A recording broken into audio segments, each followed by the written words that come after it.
ఇందులో ఉన్నటువంటి అనేక స్కీమ్లను పక్కకు తీసేసిండ్రు. దాంతో ఏం జరుగుతున్నది ఇవాళ అంటే మహబూబ్ నగర్, నల్గొండ, రంగారెడ్డిలో 4.5 లక్షల ఎకరాల ఆయకట్టుకు డైరెక్ట్గా నష్టం వాటిల్లుతున్నది. పైగా ఇప్పుడు ఏదైతే Kodangal Narayanapet lift irrigation scheme పెట్టినరో దానికి ఇంటేక్ బీమా నుంచి తీసుకుంటున్నారు. అయితే నిపుణులంతా చెప్తున్నది ఏంటంటే బీమా నుండి కాకుండా జూరాల నుండి ఇంటేక్ తీసుకుంటే ఆ లిఫ్ట్ ఇరిగేషన్ స్కీమ్ కూడా సక్సెస్ఫుల్గా రన్ అయ్యేటటువంటి ఆస్కారం ఉంటుందని చెప్తున్నాం. కనీసం ఈ సూచనన్న గౌరవ ముఖ్యమంత్రి గారు మరి ఆలోచన చేయవలసిందిగా మేము కోరుతా ఉన్నాం. మరి ఇవాళ ప్రతి విషయంలో మీరు చూస్తున్నారు ఎంత నిర్లక్ష్యం అనేటటువంటిది కనబడుతుంది. ఒక పక్క మిషన్ భగీరథను సంపూర్ణంగా మెయింటైన్ చేసేటటువంటి పరిస్థితి లేదు. ఇప్పుడు ఇంకో పక్క మిషన్ కాకతీయలో రిపేర్ చేసుకున్న చెరువులను సంపూర్ణంగా మెయింటైన్ చేసే పరిస్థితి లేదు. ఇదివరకు కేసీఆర్ ఉన్నప్పుడు టైంకి యూరియా వస్తుంది ఎట్లా, ఇప్పుడు రాదెట్లా? ఏం మారింది? అదే అధికారులు, ఢిల్లీలో కూడా అదే గవర్నమెంటు, ఏం మారలే. మారింది ఏంది అంటే కేవలం ముఖ్యమంత్రిగా ఉండేటటువంటి వ్యక్తిలో ఉండాల్సినటువంటి ఆలోచన, ఆ విశాల హృదయం అన్నది మాత్రమే మారింది. నేను కేసీఆర్ గారి బిడ్డగా వారిని చూసిన. వారు ఏం చేసేదంటే ఆఫ్ సీజన్ ఏదైతే ఉంటుందో, అంటే పంట పొలాలకు యూరియాకి ఎక్కువ డిమాండ్ లేని టైం ఏదైతే ఉంటుందో ఆ టైంలో కేంద్రంతో మాట్లాడి కొట్లాడి మనకు పీక్ సీజన్లో ఎంత యూరియా కావాలనో ముందే తీసుకొచ్చి నికరంగా ఇక్కడ నిల్వ చేసి పెట్టేవాళ్ళు. అందుకే ఎన్నడూ కూడా మనకు యూరియా కొరత రాలే. కానీ ఈ ప్రభుత్వానికి అటువంటి సోయి లేదు. ఎప్పుడు కూడా ఇంతవరకు ప్రాజెక్టుల మీద రివ్యూ చేయలేదు, వ్యవసాయం మీద రివ్యూ చేయలేదు, యూరియా మీద రివ్యూ చేయలేదు. మరి టైంకి రావాలంటే ఏడికెళ్ళి అందుతాయి, ఏడికెళ్ళి వస్తాయి, ఆకాశం మీదకి వెళ్ళి ఊడిపడాయి కదా. కేంద్రంతో మనం అనుసంధానం చేసుకొని చేయాల్సినటువంటి పనులు ఈ ముఖ్యమంత్రి గారు దూర ఆలోచనతోని చేస్తే, దార్శనికత్వం చేస్తే బాగుంటుందని ఇప్పటికన్నా మేము వారికి సూచన చేస్తూ ఉన్నాం. దాంతోపాటు ఇవాళ మీరు చూసిండ్రు ఇదే జిల్లాలో ముఖ్యమంత్రి గారు సొంత జిల్లాలో వారి సొంత ఊరికి కూతవేటు దూరంలో ఎస్ఎల్బీసీ టన్నల్లో యాక్సిడెంట్ అయింది. ఇదే ఎస్ఎల్బీసీ టన్నల్లో గత 10 ఏళ్ళు కేసీఆర్ గారు ఉన్నప్పుడు 11.5 కిలోమీటర్లు కేసీఆర్ గారు హయాంలో తవ్వితే ఎటువంటి యాక్సిడెంట్ కాలే. కానీ ఇవాళ ఇక్కడ నిన్న యాక్సిడెంట్ స్థలానికి మా బీఆర్ఎస్ బృందం కూడా సందర్శనకు పోయింది. వాళ్ళందరూ కూడా చెప్తా ఉన్నారు ఏంటంటే అక్కడ పోతే వర్కర్లందరూ చెప్తున్నారట నీళ్ళు వస్తున్నాయి సార్, మట్టి వస్తుంది సార్ అని చెప్తుంటే కూడా నిర్లక్ష్యపూరిత వైఖరితోని ఏం కాదు మీరు పని చేయండి అని చెప్పి పంపించిర్రు. అంతేకాకుండా అక్కడ ఉన్న వర్కర్స్ అంతా చెప్తున్న మాట ఏంటంటే 3 నెలలుగా మాకు జీతాలు లేవని చెప్తున్నారు. దాని మీద కూడా పట్టి లేదు, రివ్యూ లేదు. మరి ఆ కాంట్రాక్టర్ ఇబ్బందులలో ఉన్నాడంటే ఇదివరకు కేసీఆర్ గారు ఏం చేసిరు, అఖిలపక్షం ఏర్పాటు చేసి అసెంబ్లీ సాక్షిగా ఆ కాంట్రాక్టర్లకు ఉన్న ఇబ్బందులు తొలగించే ప్రయత్నం చేసిరు.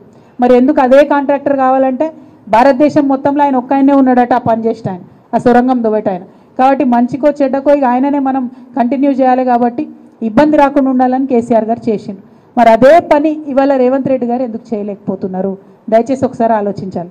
అంతకుముందు కాంగ్రెస్ హయాంలో ఇదే ఎస్ఎల్బీసీ సొరంగం తవ్వేటప్పుడు కరెంటు బిల్లు కాంట్రాక్టర్ కట్టుకోవాల్సి ఉంటుండే. అయితే ఏమవుతుండే, జన్కోవాలు ఊకూకే డ్యామ్ సైడ్ దగ్గరకు పోయి కరెంటు కట్ చేసే పరిస్థితి ఉంటుండే. ఆ విషయం కేసీఆర్ గారికి తెలిస్తే క్యాబినెట్ని ఏర్పాటు చేసి తీర్మానం చేసిండు. ఏమని, కరెంటు బిల్లు ప్రభుత్వమే కడుతుంది, జన్కోవాలు పోయి పవర్ కట్ చేయొద్దు అని చెప్పిరు.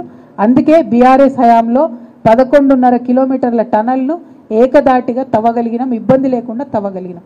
అటువంటి ఆలోచన ఈ ప్రభుత్వం చేస్తలేదన్నదే మా బాధ. ఇవాళ ఇప్పుడు మనం ఇక్కడ ప్రెస్ కాన్ఫరెన్స్ మాట్లాడుతున్న సమయంలో అక్కడ ఒక్క మంత్రి కూడా లేదండి, ఒక్క మంత్రి కూడా లేరు.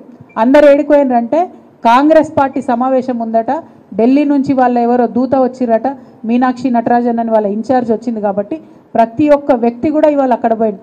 అంటే ఎస్ఎల్బీసీలో 8 మంది ప్రాణాలు సొరంగంలో కొట్టుమిట్టాడుతుంటే కాంగ్రెస్ నాయకులకు వాళ్ళ పార్టీ మీటింగ్ పడుతుంది తప్పితే ఇక్కడ పోతున్న ప్రాణాల మీద లెక్కలేదు. ఇప్పటిదాకా ముఖ్యమంత్రి గారు రాలేదని ప్రతిపక్షాలన్నీ గగ్గోలు పెడుతుంటే అది కూడా పెడచెవిన పెట్టి నిన్న మొన్నటిదాకా ఉన్నటువంటి ఇరిగేషన్ శాఖ మంత్రి కూడా అక్కడ లేకుండా వెళ్ళిపోవడం అంటే ప్రాణాలంటే ఎంత లెక్కలేనితనము, ప్రాజెక్టులంటే ఎంత లెక్కలేనితనం ఈ ప్రభుత్వానికి అన్నది అర్థమవుతుందన్న విషయాన్ని పత్రికా ముఖంగా మీ అందరికీ తెలియజేస్తూ ఈ వైఖరిని బీఆర్ఎస్ పార్టీ నుంచి మేము చాలా తీవ్రంగా ఖండిస్తూ ఉన్నాం. అదేవిధంగా మరి ఉమ్మడి మహబూబ్ నగర్ జిల్లాకి యావత్ తెలంగాణకు కూడా మీరు అనేకమైనటువంటి హామీలు ఇచ్చిండ్రు. అందులో అత్యంత ముఖ్యమైనటువంటిది రైతన్నలకు ఇచ్చినటువంటి రైతు రుణమాఫీ హామీ. ఇవాళ రైతు రుణమాఫీ ఎక్కడ కాక బాధపడుతున్నటువంటి పరిస్థితి ఉన్నది. ముఖ్యంగా గిరిజనులు, చిన్న సన్నకారు రైతులు పాపం ఒక్కొక్కరు 1,00,000, 1,50,000 2 లక్షల దాకా రుణం తెచ్చుకుంటే ఒక్కొక్క కుటుంబంలోనే దాదాపు 3-4 లక్షలు అప్పులైనటువంటి పరిస్థితి. ఆనాడు రేవంత్ రెడ్డి గారు ఏమన్నారు, మీరు ఓన్లీ ఒక్కొక్కరు 2 లక్షల రుణం తెచ్చుకోండి, మేము మాఫీ చేస్తాం, 9వ తారీఖు రాగానే ఒక్క సంతకంతో మాఫీ చేస్తామని చెప్పి ఇవాళ వేలాది మంది రైతుల జీవితాలతోని ఆడుకుంటున్నటువంటి ప్రభుత్వం కాంగ్రెస్ ప్రభుత్వం. తక్షణమే సంపూర్ణంగా రుణమాఫీ చేయాలని చెప్పి మేము డిమాండ్ చేస్తూ ఉన్నాం. అదేవిధంగా రైతు భరోసా కూడా ఇస్తామని చెప్పిండ్రు, ఇంతవరకు కూడా అత్తాపత్తా లేదు.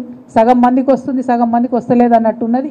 ఇక చాలా మంది రైతులు పొద్దున్నుండి నన్ను కలిసిన ప్రతి ఒక్కరు ఒకటే మాట చెప్పిండ్రు, అక్క బోనస్ గురించి అడగండి, బోనస్ గురించి అడగండి అని. నేను కూడా ఒకటే మాట చెప్తా ఉన్నా, కాంగ్రెస్ ప్రభుత్వం సన్న వడ్లకు బోనస్ ఇస్తామని చెప్పింది. 10% రైతుల దగ్గర కూడా వాళ్ళు వడ్లు కొనలే. వడ్ల కోసం కొంటదేమో ప్రభుత్వం అని వెయిట్ చేసి రైతులు బయట అమ్ముకున్నాక చివరి దశలో నాటకాలు చేస్తూ 10% దగ్గర కొన్నారు. కొన్న వాళ్ళకు కూడా ఎవరికి కూడా బోనస్ ఇవ్వనటువంటి పరిస్థితి ఉన్నది. అందుకే మేము ఇలా చెప్తా ఉన్నాం, కాంగ్రెస్ పార్టీది బోనస్ కాదు, బోగస్ నినాదం అది. ఎవ్వరికి కూడా రూపాయి దక్కలేదు, రైతులు ఇబ్బంది పడతా ఉన్నారు.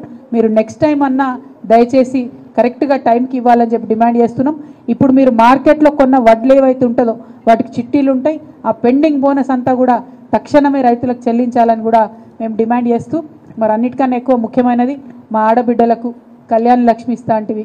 కళ్యాణ లక్ష్మి కేసీఆర్ లక్షిస్తే 1,00,000 కాదు తులం బంగారం అదనంగా ఇస్తా అంటివి. మరి ఇంతవరకు ఇస్తలేరు కాంగ్రెస్ ప్రభుత్వం. ముఖ్యమంత్రి గారిని మా మహబూబ్నగర్ జిల్లా ఆడబిడ్డల తరఫున నేను గుర్తు చేస్తూ ఉన్నా, తొందరగా మాకు తులం బంగారం ఇచ్చే ఏర్పాటు చేయండి. రెండవది 2,500 రూపాయలు ప్రతి ఆడబిడ్డకి ఇస్తా అని చెప్పారు. దాని మీద కనీసం ఇంతవరకు రివ్యూ కూడా చేయలే. మహిళా దినోత్సవం వస్తున్నది, మరి పెద్ద ఎత్తున మేమందరం మహిళలను కూడా జమై మిమ్మల్ని ప్రశ్నిస్తాం.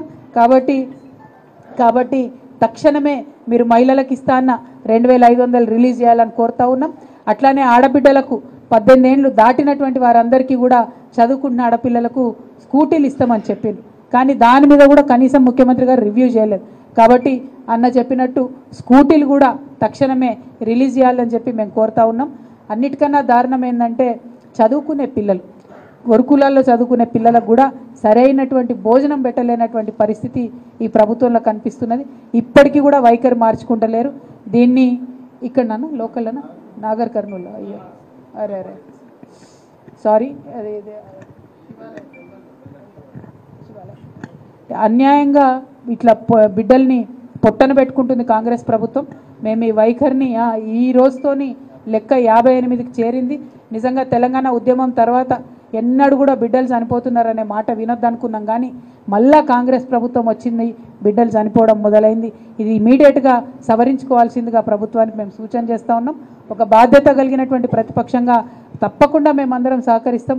మా అన్న ప్రవీణ్ అన్న గారు స్వయంగా తనే గురుకులాలు నడిపినటువంటి వ్యక్తి కాబట్టి పార్టీలు ఏవైనా సరే పిల్లలు బాగుండాలనేటటువంటిది ప్రధాన అంశంగా టేకప్ చేయాలని కోరుతున్నాం. ఇంకొక ప్రధానమైన విషయం, SC ST BC fee reimbursement అన్నది జరుగుతలేదు. చదువులు ఆగిపోయే పరిస్థితి వస్తున్నది, అప్పుల పాలైపోతూ ఉన్నారు తల్లిదండ్రులు.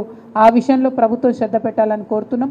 ఏదైతే అంబేద్కర్ స్కాలర్షిప్ బయట దేశాల్లో వెళ్ళి చదువుకునేటటువంటి overseas Ambedkar scholarship, Jyotiba Phule scholarship, ఈ రెండు కూడా ప్రభుత్వం రిలీజ్ చేయకపోవడంతో వందలాది మంది పిల్లలు ఎవరైతే కేసీఆర్ గారు పంపించిండ్రో వాళ్ళు అక్కడికి పోయి విదేశాలలో ఫీజు కడతదేమో మా ప్రభుత్వం అని వెయిట్ చేస్తున్నారు. ఇక్కడ తల్లిదండ్రులు భూములు అమ్ముకొని అప్పు చేసి వాళ్ళకి డబ్బులు కట్టే పరిస్థితి ఉంది. కనీసం అవన్న తొందరగా రిలీజ్ చేయమని మేము కోరుతా ఉన్నాం. మీరు పెద్ద పెద్ద కాంట్రాక్టర్లకు, మెగా కృష్ణారెడ్డి లాంటి వాళ్లకు మీ సొంత జిల్లాలో వట్టెం పంప్ హౌస్ మొత్తం మునిగిపోతే ఆ కట్టిందే మొత్తం మెగా కృష్ణారెడ్డి గారు. ఎక్స్పర్ట్ కమిటీ వేస్తామని చెప్పారు. ఇవాళటి వరకు కనీసం ఆ ఎక్స్పర్ట్ కమిటీలో ఎవరున్నారో కూడా చెప్పకుండా పెద్ద పెద్ద వాళ్ళని మీరు ఈజీగా వదిలిపెడుతున్నారు. దాని మీద మా వాళ్ళు ఏదో ఆర్టీఐ వేస్తే అది దేశ భద్రతకు సంబంధించిన విషయం కాబట్టి మేము ఇన్ఫర్మేషన్ ఇవ్వమని చెప్పి